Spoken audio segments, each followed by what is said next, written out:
Why not use a high yield savings account for most things? So I'm new to the road of these high APY savings accounts. I've always just had one of those pathetic interest rate ones at my bank.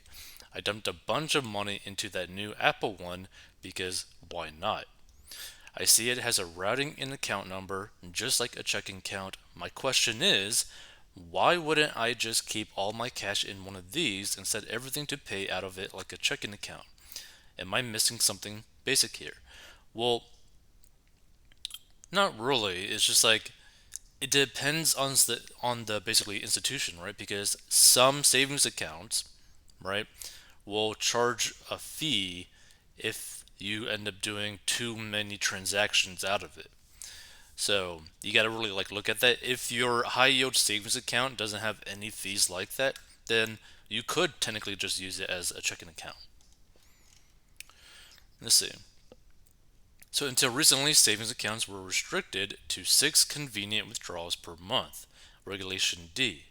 So while the Federal Reserve has suspended Regulation D, some banks are still enforcing this 6 transaction limit, while those that are not may still convert the account to a transaction account if you engage in excessive transactions. Exactly. What was the rationale for that regulation? Any idea? I always like to know how the folk arguing for it made their case. On its face, it seems like a really silly restriction. Yeah. I am doing this actually, though not with Apple. All my money is in a high yield savings account, and twice per month I move all the money I'll need for bills to my checking account and pay from my checking account. This means no outsiders are getting my savings account info. All my money is earning 4% plus interest, and I'm not going to go over the 6 withdrawals per month limit. It also means I have to write down how much I need to move for each credit card and payment and add it all up before I move money. But I figure for an extra $500 per year is worth 10 to 15 minutes of work every 2 weeks.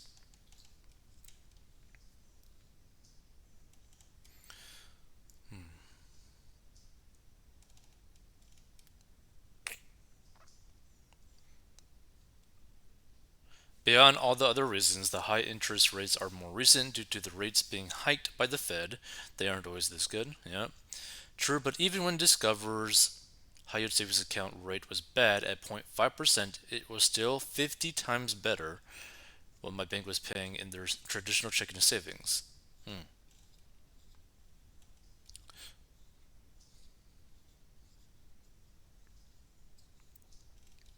Yes, so I use it with my Fidelity brokerage account. Cash is automatically held in SPAX, a government money market fund yielding 4.5%. All transactions are settled against this position automatically, meaning you never have to think about selling SPACs to free up cash for bills, etc.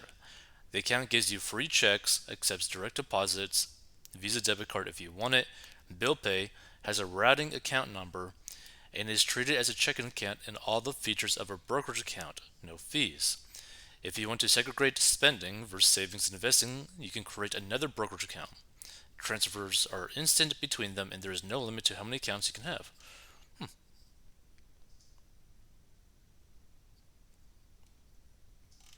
This is an interesting route to take.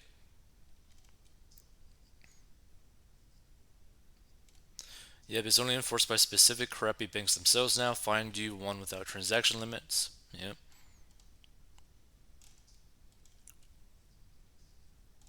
Let's see.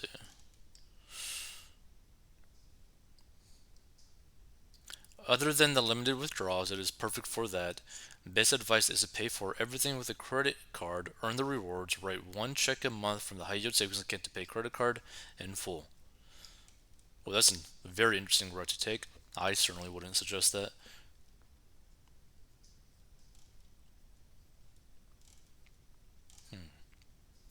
So, regulation.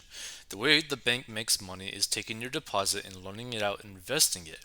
That means the bank doesn't have your deposit anymore. They gave it to someone to buy a car or they put it in the stock market. Your money or gone for a while. I guess are gone for a while. That's fine because your savings account is for savings, so you shouldn't be using it daily. The bank can feel confident that you won't ask for the money back immediately. The FDIC, though, insures your deposit so that you don't lose it. So the government will say to the backy how exactly they have to discourage you from asking for your money back so that the government doesn't have to bail out the bank. Only recently have the restrictions relaxed so that they can touch your money often enough to use it like a checking account, and only recently have savings accounts been worth putting money into.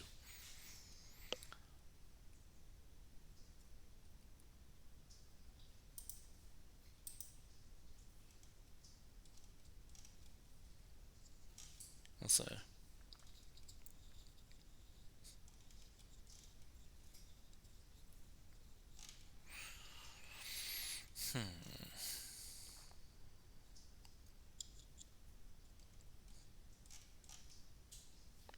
Some banks block ACH debits and check writing from savings accounts.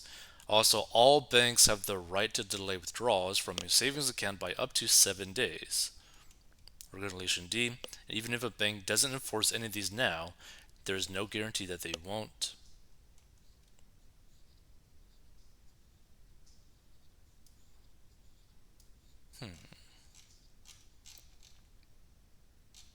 Okay, so high yield savings accounts can be a part of your financial planning, good for short duration.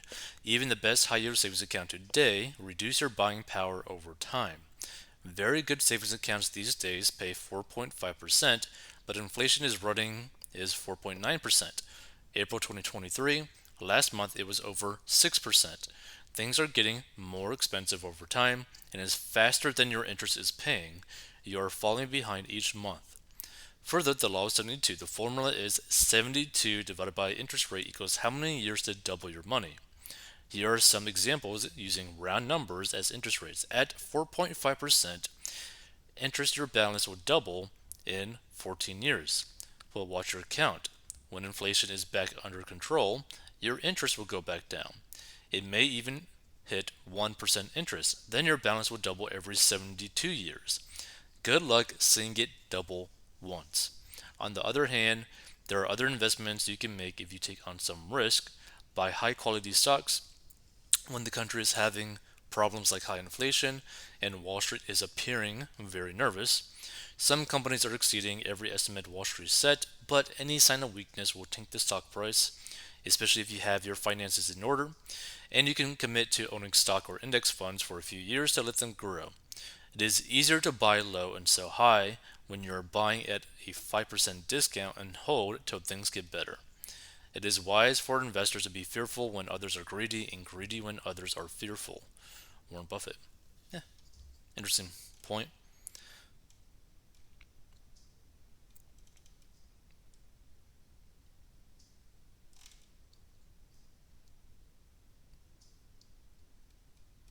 Okay, so interesting. So I guess this is the original person. I found this in the terms. Does it make it against the terms to pay a credit card bill out of this account? You're not permitted to register your account under a credit, debit, gift, or other type of card issued by a third party or another bank. You're not permitted to make withdrawals from your account by creating a check issued by a third party and drawn on your account. If you attempt to make any transactions through any of these payment methods, we will reject or return the transaction without notice to you and may consider such an action to be a violation of this agreement. And this person says, yep, you can't use it as a checking account, pretty clear. You have to move money out of here to another account to pay bills. Hmm.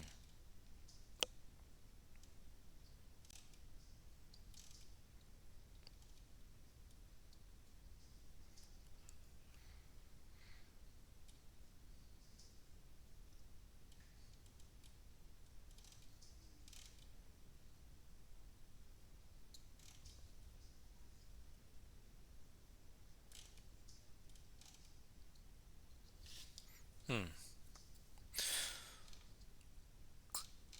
So Apple has not indicated any limit on transactions for their savings accounts. Let's check this. Apple savings account.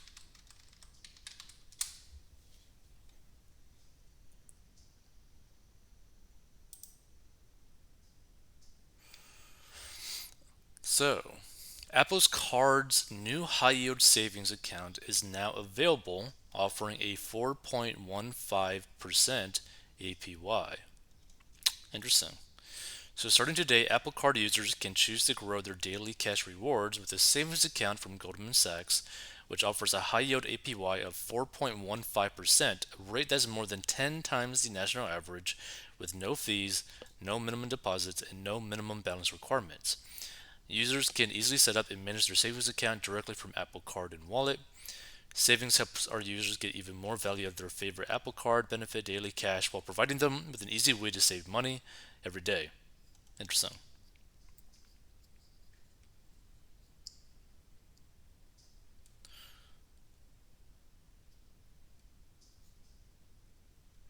So users will also have access to an easy to use savings dashboard in Wallet where they can conveniently track their account balance and interest earned over time, and users can also withdraw funds at any time through the savings dashboard by transferring them to a linked bank account or to their Apple Cash card with no fees. The new savings account from Goldman Sachs builds upon the financial health benefits that Apple Card already offers with absolutely no fees. Daily cash on every purchase and tools that encourage users to pay less Apple Card interest, all while offering the privacy and security users expect from Apple. That's pretty interesting. So, yeah, maybe check out Apple's card for their high yield savings thing. Although, I think you need to also have their credit card, which isn't good.